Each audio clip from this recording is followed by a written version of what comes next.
नमस्कार बच्चों। आज हम करेंगे अलंकार। अलंकार जो इस साल से कक्षा 10वीं के लिए शुरू किया गया है। अलंकार को बच्चों अंग्रेजी में फिगर ऑफ स्पीच कहते हैं। चलिए अपनी नोटबुक और कलम निकाल लीजिए, क्योंकि आज जो हम स्लाइड पर देखेंगे वो हमें अपनी नोटबुक में लिखना भी है। आप डेट डालेंगे और साथ ही लिखना शुरू करेंगे। अलंकार में भी आज हम सिर्फ शब्दालंकार ही करेंगे। बच्चों चलिए हम करते हैं आज अलंकार।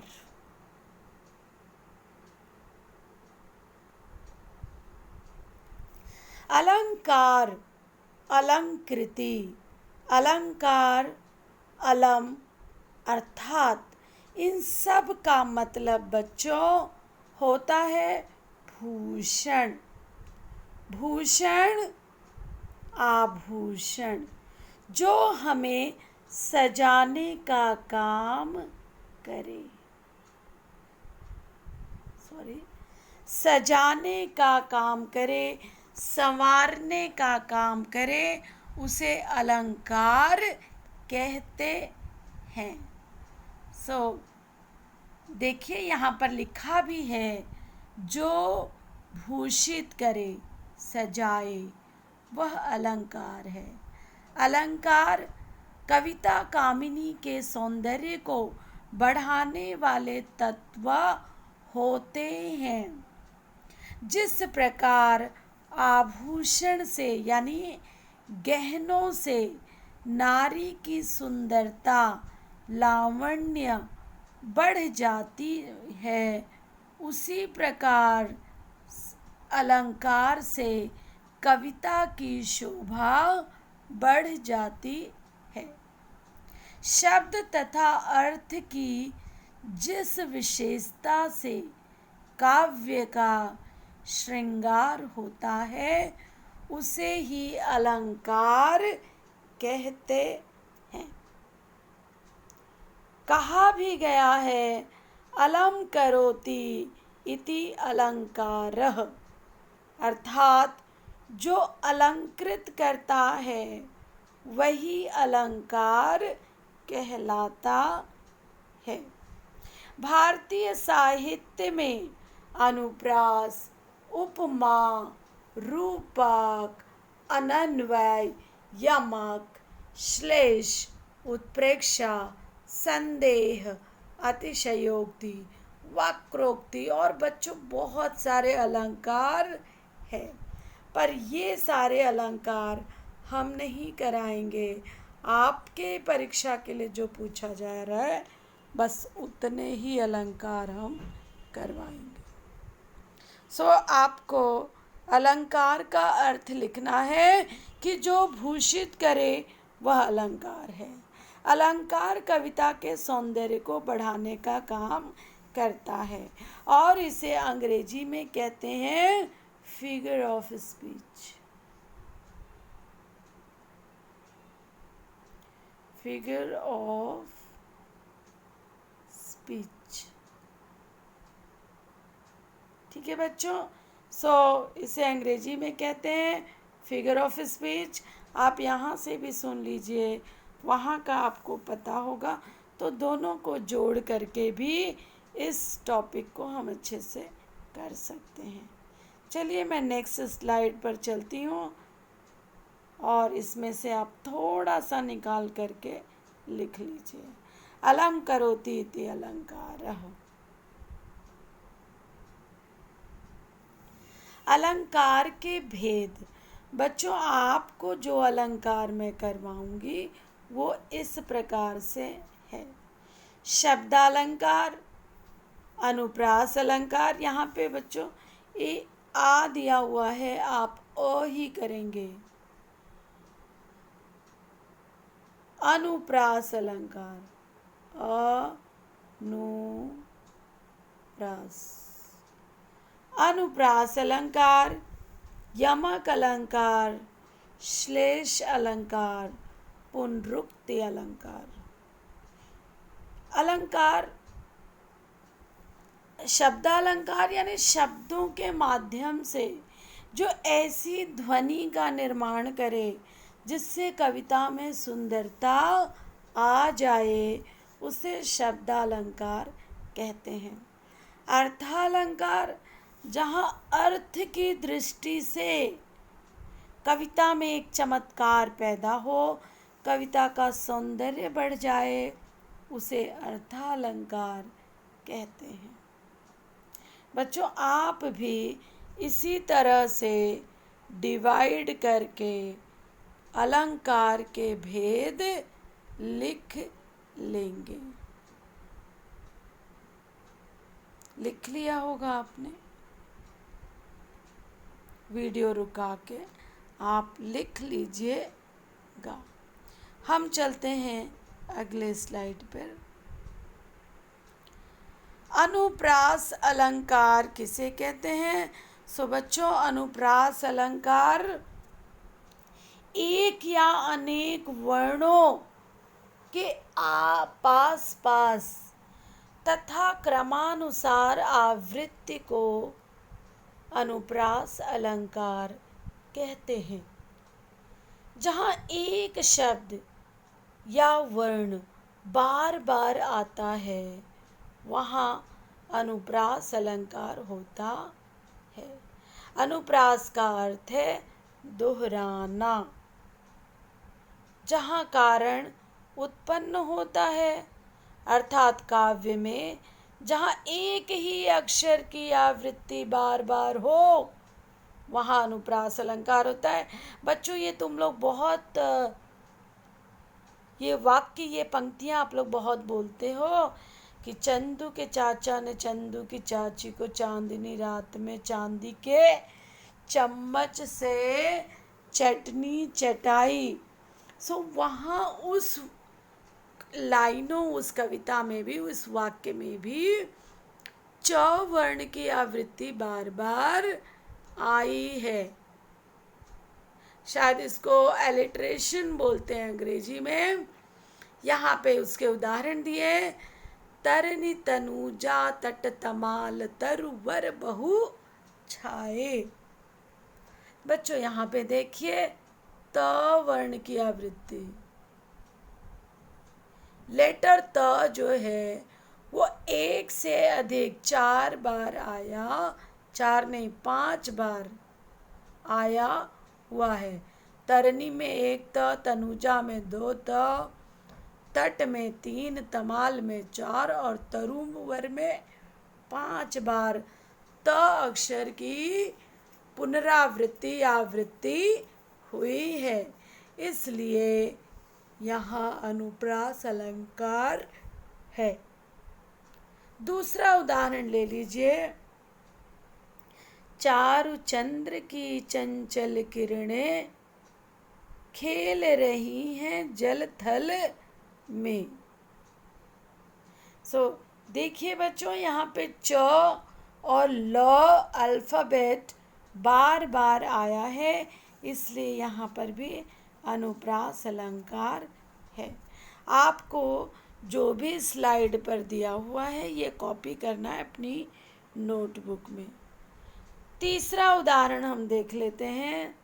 थर्ड एग्जाम्पल, ये 2 और ये पहला। तीसरा एग्जाम्पल है, रघुपति राघव राजा राम पतित पावन सीताराम। इसमें र अक्षर की आवृत्ति बार बार हुई है। अभी हमने देखा अनुप्रास अलंकार। अनुप्रास अलंकार में एक वर्ण की आवृत्ति बार बार होती है, वहाँ अनुप्रास अलंकार होता है। ठीक है बच्चों, और ये उदाहरण तीनों एग्जाम्पल आप लिखेंगे और उसके ब्रैकेट में जो दिया है वो भी आप लिखेंगे। मैं अगले अलंकार पर चलती हूँ।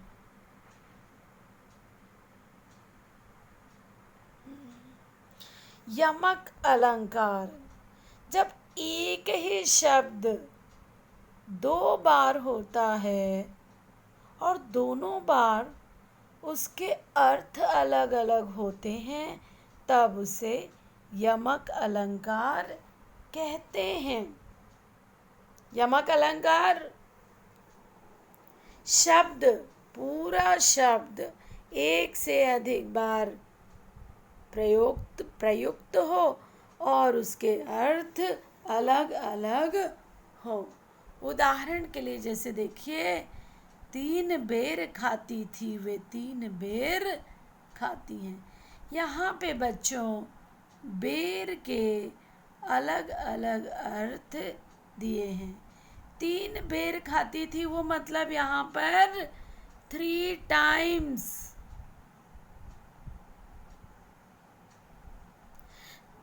3 बार खाना खाती थी, 3 टाइम्स।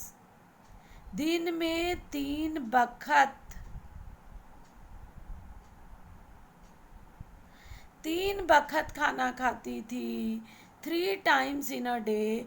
लेकिन अब वो सिर्फ 3 बेर खा करके, बेर को क्या कहते हैं, वो फल है ना बेर, जो शिव भगवान को चढ़ाया जाता है, वो 3 फल बेर, 3 बेर खा करके वो जिंदा, बेरी अंग्रेजी में इसको बेरीज कहते हैं, 3 बेरीज खा करके वो जिंदा है। ये पंक्तियाँ कवि भूषण ने लिखी थी शिवाजी के ऊपर, कि शिवाजी के डर के मारे मुगलों की स्त्रियाँ पहले 3 बार दिन में खाना खाती थी, लेकिन कहीं शिवाजी डर कर ना आ जाए, क्योंकि शिवाजी ने शाइस्ता खान का हाथ काट दिया था, उंगलियां। याद है कुछ इतिहास की बात? तो मुगलों की स्त्रियां शिवाजी के डर के मारे पहले कहाँ वो 3-3 टाइम दिन में खाना खाती थी, अब कहाँ सिर्फ 3 बेरीज खा करके रहती हैं। बेरीज अंग्रेजी में बेर को बेरीज कहते हैं। सो इसके अलग अलग अर्थ दिए हैं। बेर फल का नाम है, ठीक है। सो यमक अलंकार है। यमक अलंकार के कुछ और उदाहरण मैं यहाँ पर दे रही हूँ।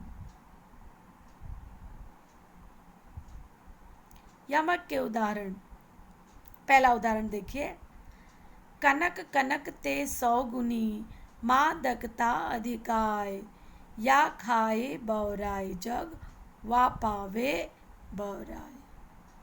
बच्चों यहाँ पे देखिए, दो, ये कनक और ये दूसरा कनक। एक कनक का अर्थ है सोना और दूसरे का अर्थ है धतूरा। सो कवि कहते हैं कि सोना और धतूरा दोनों की जो मादकता होती है, दोनों को पाने का और वो सब दोनों को जो असर है वो बहुत अधिक होता है। धतूरा खा लीजिए तो आप पगला जाओगे, और सोना अधिक मिल जाए तो आप ऐसे ही पागल हो जाओगे। समझ में आया बच्चों? यहाँ पर कनक के अर्थ है धतूरा और सोना। धतूरा खा के लोग पागल हो जाते हैं, और सोना पाकर भी अचानक से सोना मिल जाए तो ऐसे भी लोग पागल हो जाते हैं। दूसरा देखिए, गीत मैंने ले लिया है आपके लिए। गीत के बोल हैं, गीत के बोल देखिए, सजना है मुझे सजना के लिए, सजना है मुझे। यहाँ पर एक अर्थ है सजना यानी श्रृंगार करना, सजना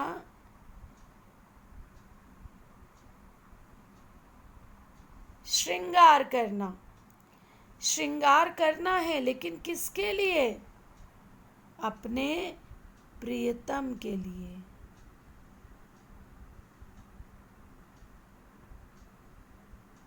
अपने प्रियतम के लिए श्रृंगार करना है। यहाँ पर एक सजना का अर्थ है सजना संवरना, और दूसरे सजना का अर्थ है पति से है। सो नायिका कहती है कि उसे श्रृंगार करना है अपने पति को प्रसन्न करने के लिए। तीसरा उदाहरण देखिए, काली घटा का घमंड घटा। घटा के दो अर्थ देखिए दिए हुए हैं बच्चों। सो घटा का एक अर्थ है आसमान की जो काली घटाएं हैं, और दूसरी घट जाना यानी कम होना। कम होना।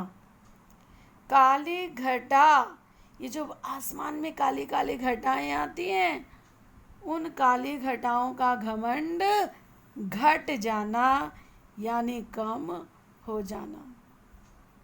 बरसात के बाद बच्चों जब ठंडी का मौसम आता है, शरद ऋतु का आगमन होता है, तब काले बादलों की सत्ता चली जाती है और आसमान एकदम साफ सुथरा हो जाता है। ऊपर के वाक्य में आप देख सकते हैं कि घटा शब्द का दो अर्थ दिया हुआ है। यहाँ पर ये स्मॉल की कर लीजिएगा बच्चों। Sorry, we have to go to the next slide, पिछले वाले। यहाँ पर घटा, ये जो की है इसे आप छोटी की कर लीजिएगा, ठीक है, घट जाता है।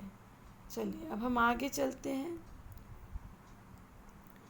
अब आ गया बच्चों हमारा तीसरा शब्दालंकार का तीसरा उदाहरण, श्लेष अलंकार।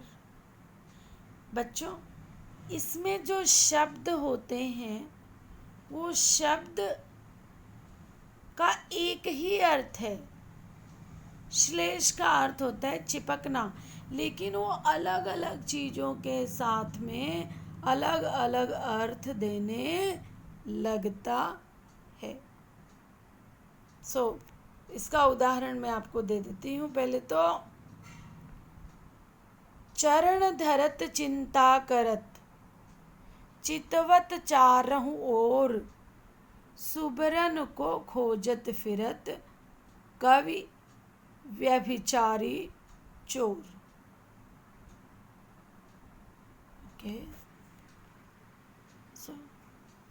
यहाँ पर सुबरन का तीन अर्थ में प्रयोग किया गया है। सुबरन का अर्थ है अच्छे शब्द।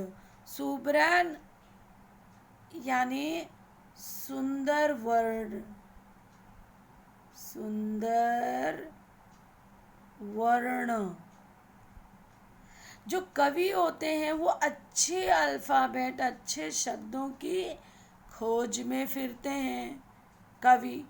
और जो व्यभिचारी होते हैं, व्यभिचारी यानी गंदे चरित्र वाले व्यक्ति, वो सुंदर औरत की तलाश में रहते हैं। सुंदर स्त्री, सुंदर स्त्री की तलाश में रहते हैं। और चोर सुंदर सोना, सोना की तलाश में रहते हैं। यहाँ पर बच्चों सुबरन का एक ही अर्थ है, मतलब एक ही इसमें प्रयुक्त किया गया है, लेकिन जब कवि के साथ में हम देखते हैं तो ये सुंदर वर्ण के लिए हो गया, अल्फ़ाबेट शब्द के लिए हो गया। व्यभिचारी के साथ देखते हैं तो उसको सुंदर स्त्री की तलाश होती है, और चोर के अर्थ में जब हम देखते हैं तब वो सोना, गोल्ड की तलाश में रहता है। श्लेष का अर्थ बच्चों श्लेष का अर्थ है चिपका हुआ।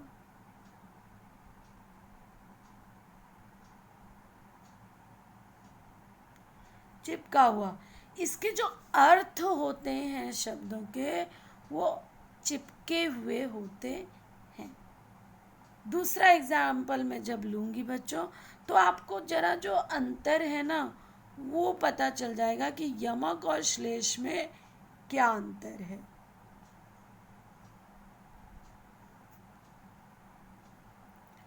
आपने 9th स्टैंडर्ड में पढ़ा था, पानी गए न उबरे मोती मानुस चून, पढ़ा था ना बच्चों।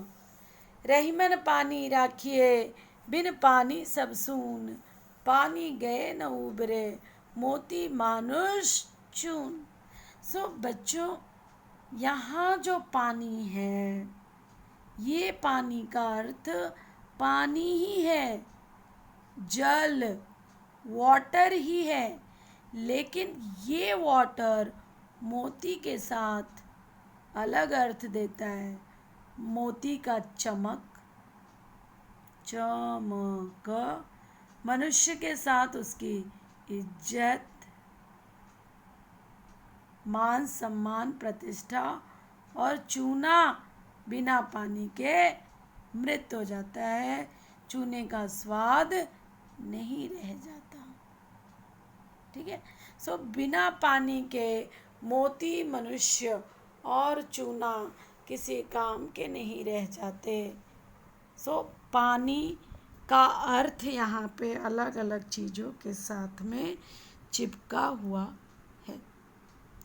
आप स्लाइड पर जो भी दिया है उसे लिख लीजिएगा।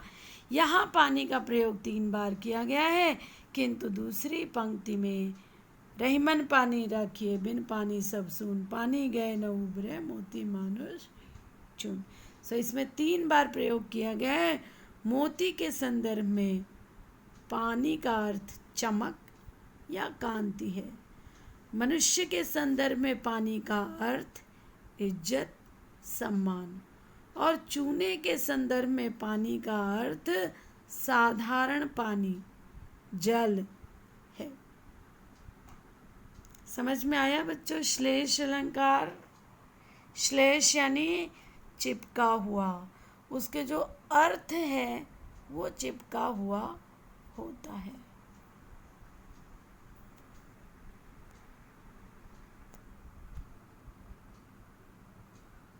तीसरा उदाहरण चलिए देख लेते हैं। जो रहीम गति दीप की, जो रहीम गति दीप की, कुल कपूत गति सोए, अब बारे अंधियारो करे, बढ़े अंधेरो हो। बच्चों यहाँ पे एक गलत शब्द का अर्थ गलत दिया है। बारे उजियारे करे, बारे इसे उजियारा कर लीजिए, बारे उजियारे, उजियारो कर लीजिए। मैं फिर से लिख देती हूँ, अंधियारों को कट कीजिए, इसे कट करके आप लिखेंगे उजियारो। उजियारो का अर्थ है उजाला करना।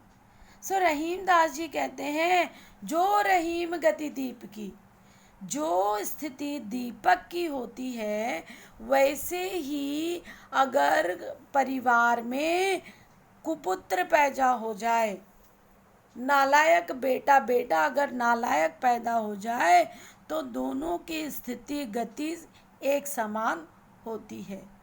जब पैदा होता है तो उजियाला हो जाता है कि अरे लड़का पैदा हुआ, बेटा पैदा हुआ, और दीपक को जब जलाते हैं तो अच्छा उजाला हो जाता है। और बारे उजियारो करो, बढ़े अंधेरो होय। जब भाई जलाते हैं तो उजाला होता है, जब बच्चा पैदा होता है तो खुशियाँ आती है कि घर में बेटा हुआ और जब बड़ा होता है, दीपक जब बहुत अधिक बड़ा हो जाता है तब वो बुझ जाता है। और कुपुत्र यदि बड़ा हो जाता है तो घर के बाहर जाकर के गलत गलत काम से घर का नाम खराब करता है।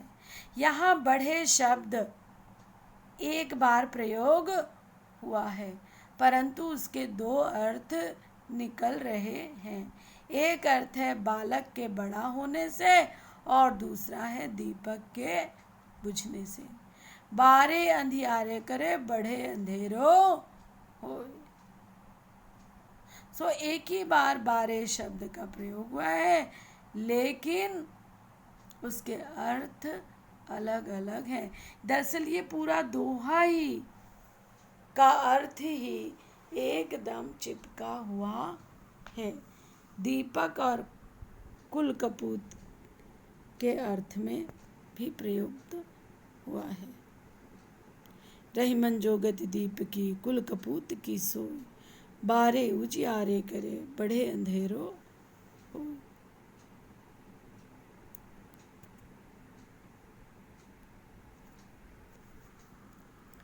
एक बच्चों शब्दालंकार का एक अंतिम जो है पुनरुक्ति अलंकार ले लेते हैं। पुनरुक्ति का अर्थ है रिपीटेशन। रिपीटेशन एक ही शब्द का दो बार अर्थ प्रयुक्त होता है और दोनों ही बार उसका अर्थ एक ही, कुछ अलग नहीं रहता, अर्थ समान ही रहता है। ठीक है, उसे पुनरुक्ति अलंकार कहते हैं। बार बार आती है मुझको मधुर याद बचपन तेरी, गया ले गया तू जीवन की सबसे मस्त खुशी मेरी। सो यहाँ पर देखिए बच्चों, बार बार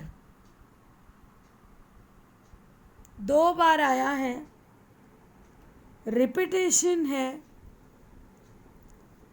सो ये क्या हो गया, ये हो गया पुनरुक्ति अलंकार। रिमझिम मेघ बरसते हैं सावन के, एक ही शब्द रिमझिम दो बार रिपीट हुआ है।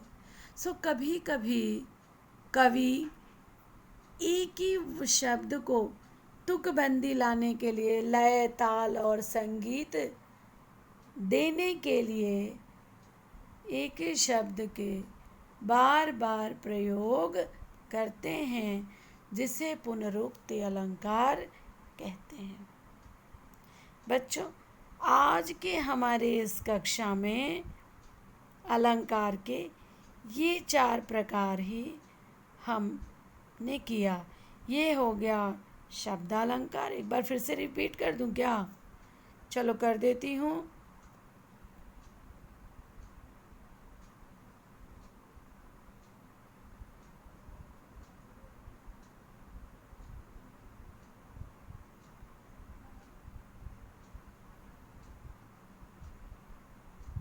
चल, जो आज हमने किया बच्चों, अलंकार किसे कहते हैं? अलम करोति इति अलंकार, जो कविता का सौंदर्य बढ़ाए उसे अलंकार कहते हैं। और अलंकार का ये परिभाषा लिख लीजिए, कविता की शोभा बढ़ाते हैं। और कुछ कुछ अलंकार के, प्रमुख अलंकार के उदाहरण दिए हैं।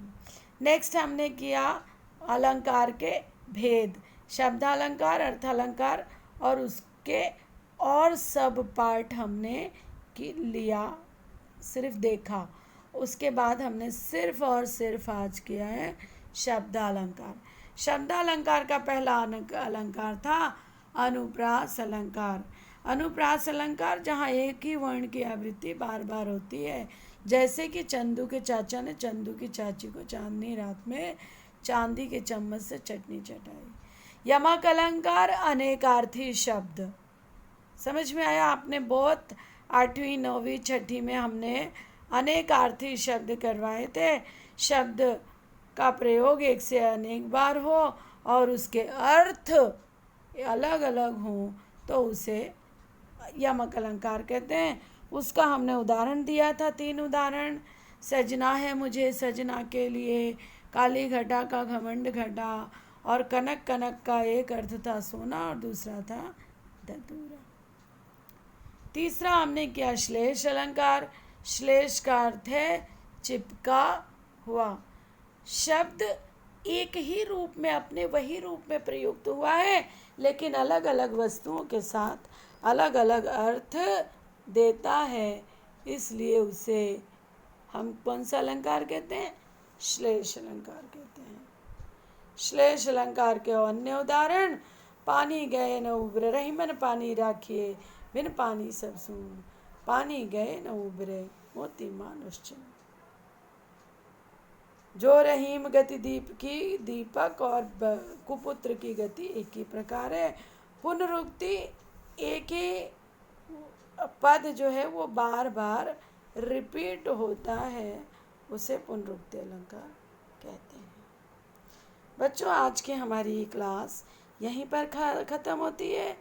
अगले व्याकरण की क्लास में मैं अर्थालंकार लेकर के आऊँगी। तब तक के लिए धन्यवाद।